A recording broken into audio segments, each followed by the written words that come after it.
They abandoned humanity to perish. Now it's retribution time. Part 1: The Betrayal. Admiral stood in the great chamber of the Galactic Concord and felt very small. The room was built for giants.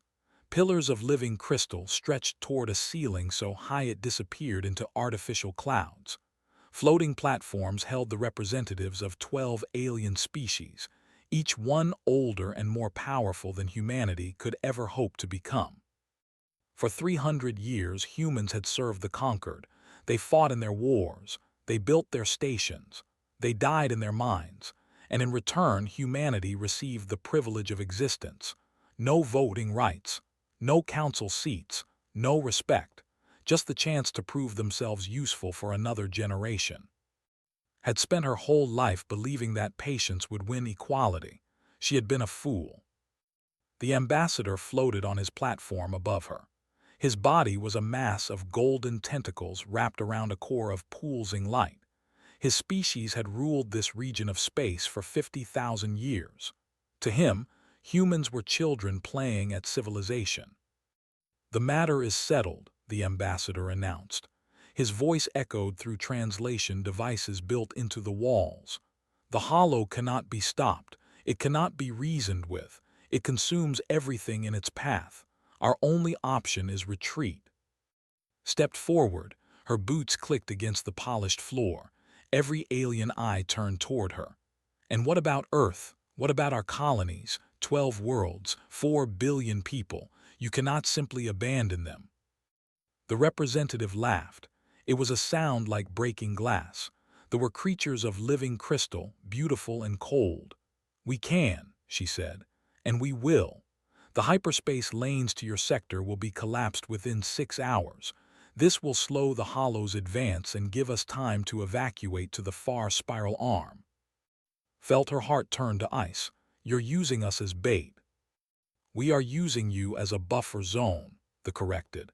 "Your species has been adequate during your service to the conquered. Take comfort in knowing that your deaths will have meaning. You will buy us the time we need to survive." Opened her mouth to argue, to scream, to beg. But before she could speak, the waved one golden tentacle. Her microphone died. Her translation device went silent.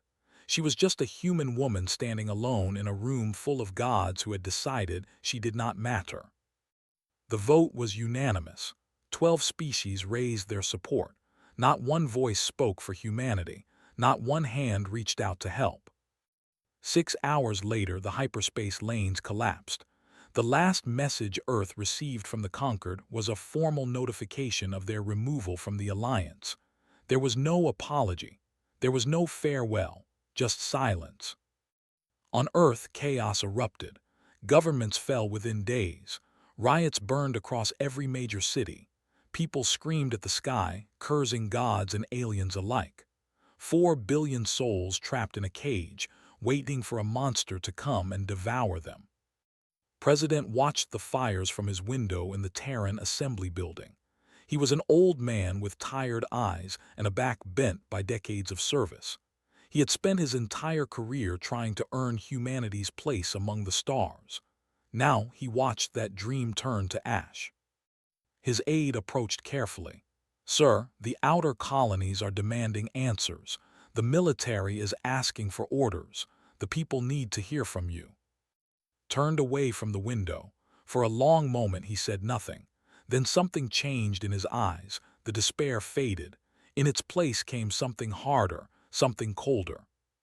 "Prepare a broadcast," he said. "Every channel, every frequency, every human being alive needs to hear this." 1 hour later, addressed his species for the last time as the man they knew. When he finished speaking, he would become something else entirely. A symbol, a promise, a threat. "My fellow humans," he began. His voice was calm and steady. "By now you have heard what the Galactic Concord has done. They have abandoned us.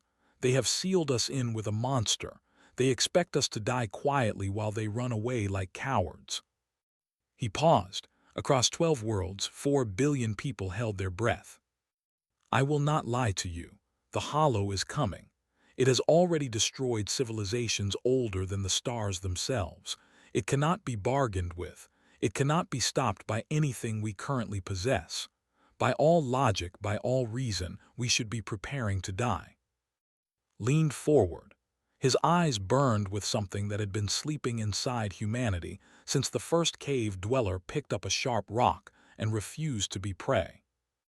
But we are not a logical species. We are not a reasonable species. We are humans. We do not know how to die quietly. We do not know how to surrender. When the universe pushes us, we push back harder. His voice rose. The conquered has made their choice. They have decided that we are expendable. They have decided that we are weak. They have decided that we will break. He slammed his fist on the podium. They are wrong. Starting today, every factory becomes a weapons plant. Every scientist works on survival. Every citizen trains for war. We will not waste time on grief. We will not waste energy on anger toward those who betrayed us. There will be time for that later.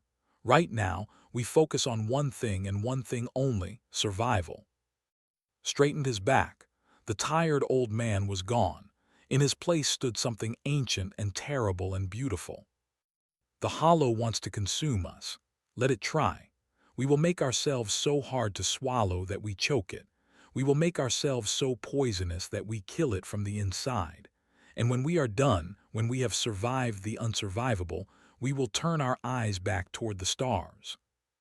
His final words echoed across the void of space, reaching no alien ears, but burning themselves into human hearts forever. The conquered thinks they have seen the last of humanity. They are wrong. They have only seen the beginning. And when we return, when we come back from the death they sentenced us to, they will learn the truth that every bully eventually discovers. He smiled. It was not a kind smile. They will learn that you should never, ever leave an enemy alive behind you, especially not a human one. The broadcast ended. The silence that followed lasted only a moment. Then, across 12 worlds, humanity got to work. They had been given a death sentence. They intended to return it to sender. They abandoned humanity to perish. Now it's retribution time. Part 2: The Crucible. The first colony fell 3 months after the betrayal. New Singapore was a mining world on the outer edge of human space.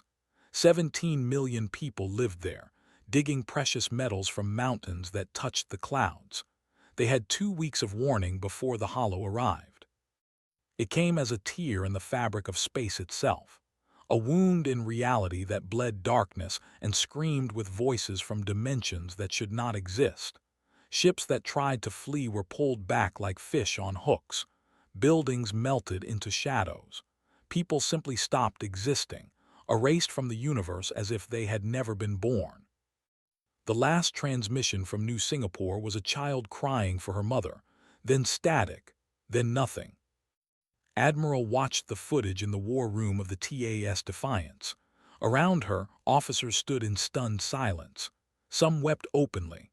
Others stared with empty eyes, already broken by what they had seen. "How do we fight that?" someone whispered. Did not answer. She had no answer to give. Over the next year, 2 more colonies fell. New Helsinki, Prosperity Station. Billions more souls fed to the endless hunger of the hollow. Every weapon humanity possessed proved useless. Nuclear missiles passed through it like stones through water. Rounds vanished into its depths without effect. Energy weapons only seemed to make it stronger. Hope began to die. People stopped having children. What was the point? Suicide rates climbed so high that the government stopped counting. Humanity was not just losing the war, it was losing the will to fight. Then Doctor changed everything. Was a small woman with messy hair and circles under her eyes that never seemed to fade. She worked on the research station Prometheus, a tiny outpost hidden in an asteroid field. Her specialty was theoretical physics, the kind of science that other scientists called useless. She studied things that could not be measured, forces that should not exist, equations that led nowhere. But she also had a gift. She saw patterns where others saw chaos. After the fall of Prosperity Station, received samples of debris from a ship that had escaped the Hollow's attack.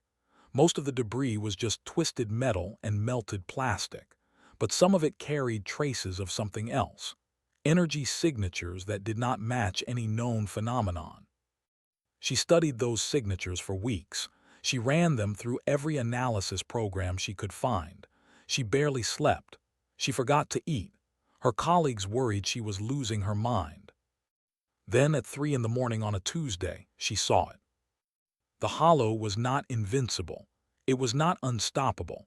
It was vulnerable to a very specific frequency of energy, and that frequency matched something had seen before. Human brain waves. Specifically, the neural patterns produced when a human experienced extreme defiance. Stubborn, bitter, spiteful refusal to accept defeat. Laughed for 10 minutes straight when she confirmed her findings. It was too absurd to be true, too poetic to be real. The universe's greatest horror could be hurt by human spite. She sent her research to the Terran Assembly within the hour. 3 days later, she was standing before President and the entire military command. "You're telling me," Admiral said slowly, "that we can hurt this thing with attitude?" Shook her head. "Not exactly. The defiance itself is not a weapon, but the neural frequency it produces can be captured, amplified, and focused into a directed energy beam. In theory, this beam would disrupt the Hollow's dimensional stability. It would cause it pain, possibly even damage it." "In theory," General Torres repeated. He was a large man with scars on his face from battles fought before was born. "How do we turn theory into reality?" Took a deep breath. "We build reactors that run on captured human neural patterns. We find volunteers willing to sit in resonance chambers and think about everything they hate, every injustice they have suffered, every loss they have endured, every single reason they have to be angry at the universe." The room fell silent. President leaned forward. "You want us to build weapons powered by rage." "Powered by defiance," corrected. "Rage burns out quickly. Defiance lasts forever. It's the difference between a fire and a star." Humanity did not waste time on debate. Construction of the first Spite engine began within the week. The name was meant as a joke, but it stuck. Some things were too true to be called anything else. Volunteers lined up by the millions. They sat in chambers designed to capture their neural patterns. They thought about their dead families. They thought about the Conquered's betrayal. They thought about the alien ambassadors who had silenced and smiled while condemning billions to death.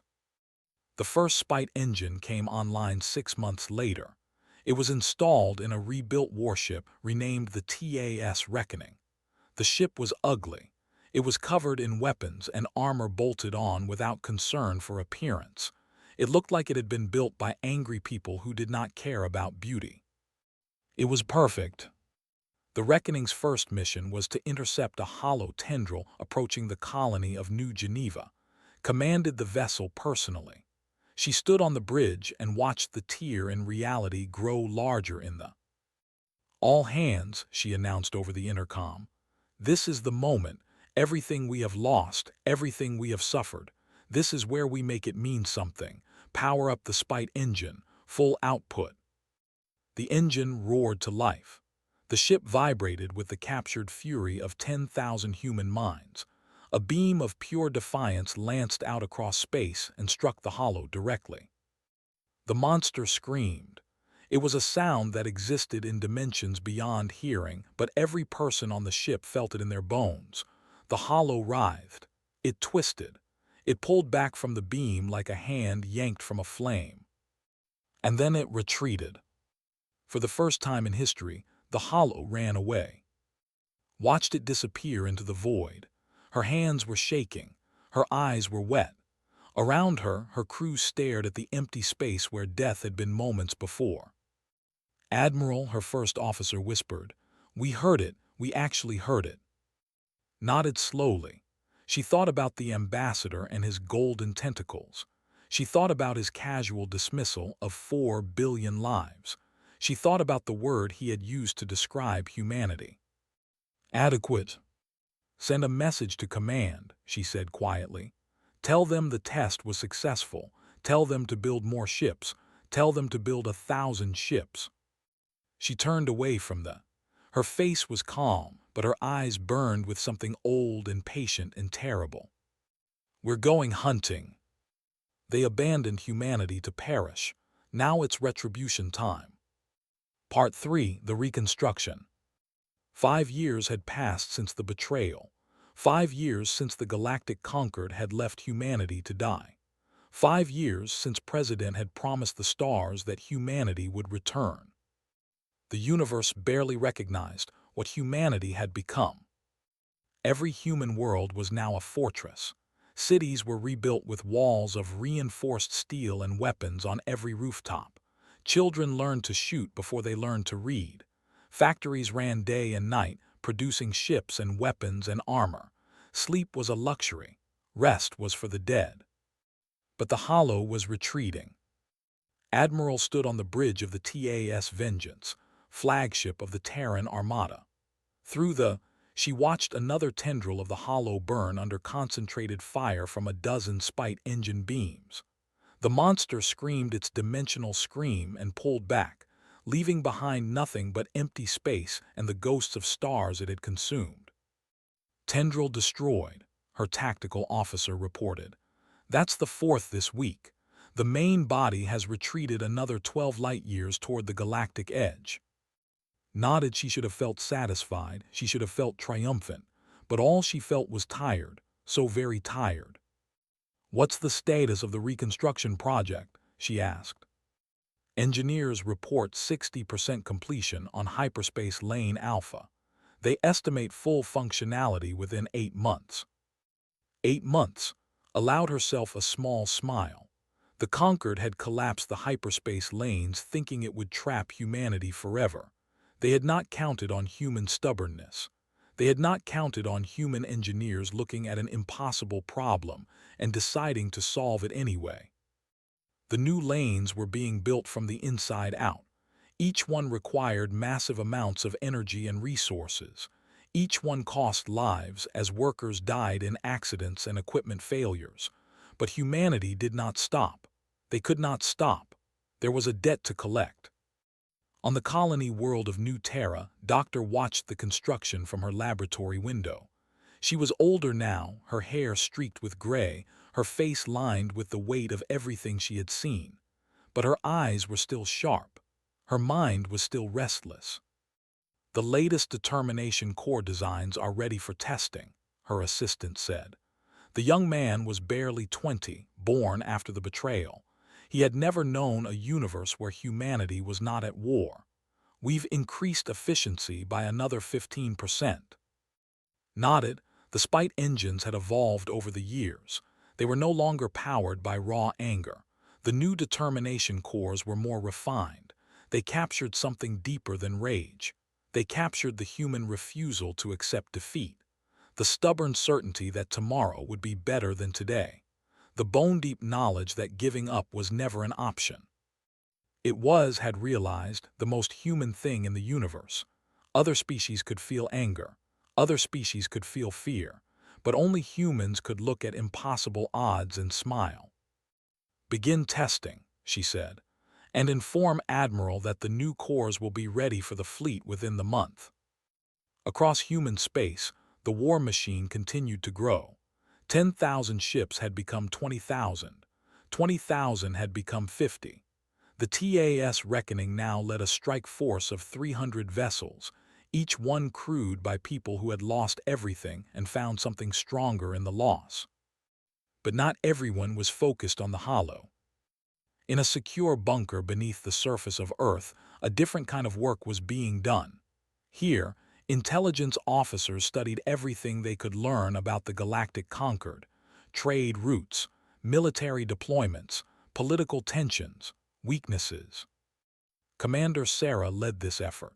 She had been a diplomat before the betrayal, stationed on a conquered world called Terminus Prime. She had watched the aliens celebrate after the vote to abandon humanity. She had seen them raise glasses and laugh. She never forgot. Report, she said to her team. The conquered has grown complacent, her lead analyst replied. They believe the Hollow eliminated us. Their military has been reduced to ceremonial levels. Most of their defense budget now goes to cultural projects and luxury goods. Sarah smiled thinly. What about the hyperspace lanes? They have no idea we're rebuilding them. Their sensors aren't even pointed in our direction anymore. We're ghosts to them. Good, let them remain ignorant. The longer they don't know we're coming, the their surprise will be. Meanwhile, the ambassador who had silenced all those years ago was enjoying retirement. His name was, and he had been celebrated as a hero for his role in the decision to sacrifice humanity. The buffer zone plan had worked perfectly. The conquered had evacuated to safety, while the Hollow consumed the human worlds. At least that was what everyone believed. Spent his days swimming in pools of liquid gold, a luxury afforded only to the most honored members of society. He gave speeches about difficult decisions and necessary sacrifices. He wrote memoirs about his wisdom and foresight. He slept well at night. He had no idea that 8 months from now, a human fleet would appear in his sky. He had no idea that the species he had dismissed as adequate had become something far more dangerous. He had no idea that the buffer zone he had created had forged humanity into the hardest, most determined, most terrifying force the galaxy had ever seen. But he would learn. On the bridge of the TAS Vengeance, Admiral received a transmission from Earth. It was from President, now old and frail but still burning with the same fire that had ignited humanity's survival. The first hyperspace lane will open in 3 weeks, he said. The others will follow within the year. The Armada is ready. The question is, are we doing this? Looked around her bridge. Her crew looked back at her. Men and women who had fought the Hollow for 5 years. Soldiers who had watched friends dissolve into nothing. Survivors who had earned every scar on their bodies. We are doing this, she said quietly. We made a promise, we keep our promises. Nodded. Then I have only one order, Admiral. When you face the conquered, remember who we are. Remember what we suffered, but also remember why we're better than them. Straightened. We will not become monsters, sir. We will simply show them what happens when you underestimate humanity. Good, and Admiral, when you meet Ambassador, give him a message from me. What message, sir? Smiled. It was the same smile he had worn during his broadcast 5 years ago. Cold, patient, certain. Tell him we have been adequate. Now we're going to be exceptional. The transmission ended. Turned back to the... Somewhere beyond the stars, the conquered slept peacefully, believing the universe was safe. They were about to wake up. They abandoned humanity to perish. Now it's retribution time. Part 4, The Reckoning. The Hollow was not dead, but it was dying. The main body of the entity had retreated to the edge of the galaxy, curled around a dead star like a wounded animal hiding in its cave. Human ships patrolled the perimeter, their determination cores humming with quiet menace. Scientists estimated it would take 10,000 years for the Hollow to regenerate enough strength to threaten the galaxy again. 10,000 years was a long time, long enough for humanity to prepare, long enough to build defenses that would last forever. But first, there was unfinished business. Admiral stood in the command center of the TAS Vengeance as the final hyperspace lane opened before her fleet.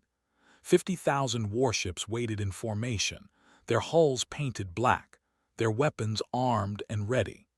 This was the largest military force humanity had ever assembled, and every single person aboard knew exactly where they were going. Lane stable, the navigation officer reported. The conquered sector is accessible. Looked around the room. Her officers were silent, their faces hard. 6 years ago, these people had been ordinary citizens, teachers, engineers, artists, farmers. Now they were soldiers. The betrayal had changed them. The war had finished the job. All ships, said calmly. Enter the lane, maintain formation, we jump together. The fleet moved as one, sliding into the hyperspace tunnel like a blade into a sheath. Space twisted around them. Stars blurred into lines of light. For 3 hours, they traveled through the void between dimensions. Then they emerged in conquered space. The first world they reached was a colony called Golden Tide. It was a paradise of floating cities and crystalline oceans. 3 billion lived there, going about their lives without any concern for danger. Their defense fleet consisted of 12 ceremonial cruisers with weapons that had not been fired in centuries. Those cruisers detected the human fleet and immediately began transmitting panic signals. The messages were confused, desperate, disbelieving. "This is Golden Tide Defense Command. Unknown vessels, identify yourselves immediately. You are in violation of galactic conquered space. Respond or we will open fire." Smiled faintly, she activated her communication system. "This is Admiral of the Terran Armada. 6 years ago you left us to die. We did not die, we survived. We adapted. We conquered the monster you were too afraid to face." She paused, letting her words sink in. "Now we have come to collect what we are owed." The ceremonial cruisers tried to flee. They did not get far. Human ships surrounded them within minutes, cutting off every escape route. Not a single shot was fired. There was no need. The defenders took one look at the endless wall of black warships and surrendered immediately. News spread across the conquered like wildfire. Humans were alive. Humans had returned. Humans were angry. Panic erupted on every world. Governments that had slept peacefully for 6 years suddenly woke to find nightmares on their doorsteps. Emergency meetings were called. Defense fleets were activated. But it was already too late. The Terran Armada did not invade. They did not bomb. They did not kill. They simply arrived. One by one, they surrounded every major conquered world. They positioned their ships in perfect formation, blocking all travel, all communication, all hope of escape. And then they waited. Ambassador was in his retirement pool when his servants brought the news. At first he refused to believe it. Humans? Impossible. The Hollow had consumed them years ago. Everyone knew that. Then he saw the footage. Thousands of human ships floating above Prime, their weapons dark but clearly visible. And at the head of the fleet, a single vessel called the TAS Reckoning. He remembered that name. It was the first ship to hurt the Hollow. He remembered Admiral too. He remembered silencing her in the council chamber. He remembered feeling so powerful, so certain that he was making the right decision. He no longer felt powerful now. The conquered council reconvened for the first time in years. The same representatives who had voted to abandon humanity now gathered in the same chamber where they had signed the death sentence of 4 billion people. But this time, the chamber was surrounded by human soldiers. Walked into the room slowly. She was older now, her hair streaked with gray, her face marked by years of war. But she stood than before. She walked with the confidence of someone who had looked death in the eye and made it blink first. The ambassador rose from his platform. His tentacles trembled. "Admiral, this is unexpected. We had reports that your species was dead," finished for him. "You hoped we were dead. You designed a plan specifically to make us dead, but we disappointed you." She stopped in the center of the chamber and looked around at the gathered aliens. 12 species who had voted unanimously to murder humanity. "I remember standing here 6 years ago," she said. "I remember asking for help. I remember begging you to reconsider. And I remember you silencing me because you did not want to hear a human voice. Tried to speak. Admiral, please understand. We faced an impossible situation. The Hollow was unstoppable. We had to make difficult choices." "You made easy choices," interrupted. "It was easy to sacrifice us because we were weak and you were strong. It was easy to collapse the lanes because you would not face consequences. It was easy to vote for our deaths because you believed we would never return." She smiled, It was not a pleasant smile. Nothing is easy anymore. President's voice came through the chamber speakers. He was too old to travel, but his words carried the weight of his entire species. Representatives of the former Galactic Concord, he said, you are hereby summoned to trial. You will face charges of abandonment, attempted genocide, and crimes against sentient life. You will answer for what you did, and you will accept the judgment of those you tried to murder. The representative stood. Her crystalline body flickered with agitation. You cannot do this. We are sovereign nations. We have rights. You surrendered your rights when you surrendered your honor, replied. You decided that some lives matter more than others. You decided that the strong can sacrifice the weak. You created a universe without justice. His voice hardened. We are here to fix that. The trial lasted 3 months. Every representative was given the opportunity to speak. Every excuse was heard. Every justification was considered. The claim they had voted against abandonment. Records proved they were lying. They argued that mathematics had shown humanity could not survive. Humanity's survival proved mathematics was not everything. They insisted they had done what was necessary for the greater good. No one believed them. Finally, the judgment came. President delivered it personally, broadcast across every world in the galaxy. You abandoned us to die, but we did not die, we survived. We became something stronger than we were before, and now we face a choice. We could destroy you, we have the power, many would say we have the right. He paused. But we are not you. We will not become the monsters who hurt us. We will not abandon our principles simply because we have the strength to ignore them. His voice softened, but his eyes remained hard. Instead, you will pay for what you did, not with your lives, with your labor, with your resources, with your time. For the next 300 years, you will help us rebuild what we lost. You will construct memorials on the worlds your cowardice destroyed. You will teach your children what you did and why it was wrong. The galaxy held its breath. This is not revenge, finished. This is justice, and justice is something the Galactic Concord forgot how to provide a long time ago. Ambassador sank down on his platform. His golden tentacles had lost their shine. He had spent years believing he was a hero. Now he knew the truth. He was nothing more than a footnote in humanity's story. And humanity was just getting started. They abandoned humanity to perish. Now it's retribution time. Part 5, Retribution. 10 years had passed since the betrayal. 5 years since humanity returned to conquered space. The galaxy was a different place now. The Galactic Concord no longer existed. In its place stood the Terran Protectorate, a new order built on principles that the elder species had forgotten. The strong protected the weak. Every voice mattered. No one was expendable. The alien species had accepted their sentence. They had no choice. 30% of their resources now flowed to reconstruction projects across former human space. Millions of alien workers labored on planets that had once been graveyards. Cities rose from the ashes. Memorials stood on every world, carved with the names of the dead.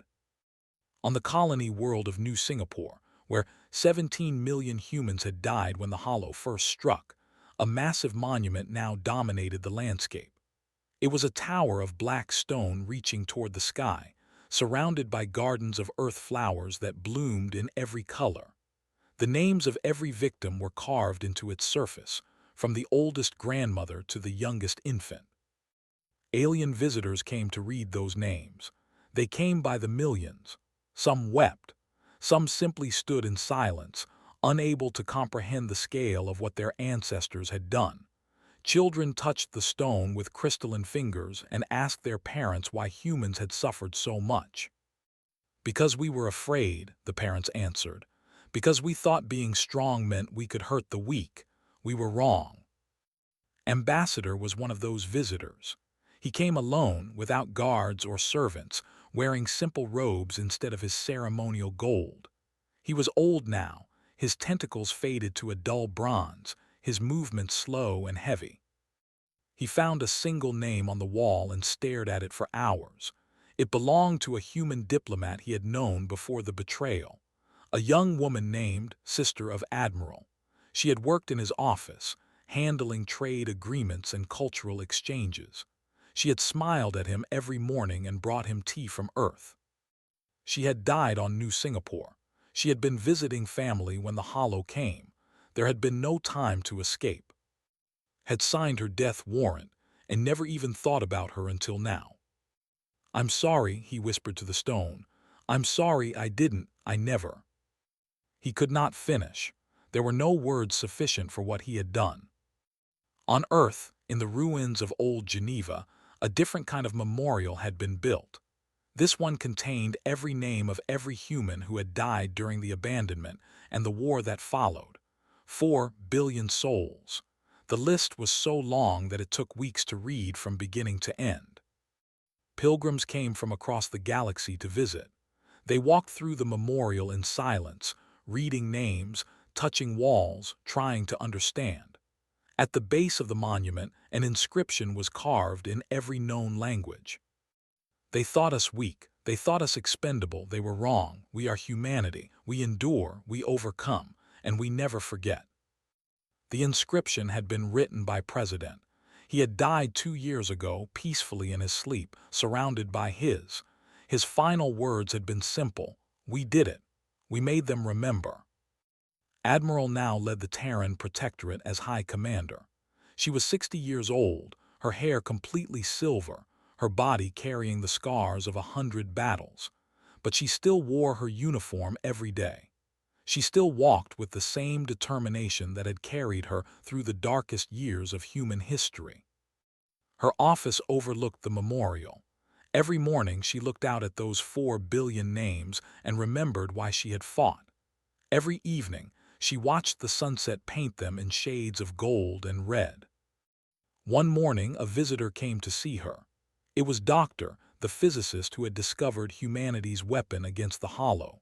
She was 70 now, retired from active research, her mind still sharp but her body growing tired. "High Commander," said, "I have news from the observation posts. The Hollow is stirring. The scientists estimate it may begin to regenerate faster than expected." Nodded slowly. She had been expecting this. Nothing truly died in the universe. Everything came back eventually. "How long?" she asked.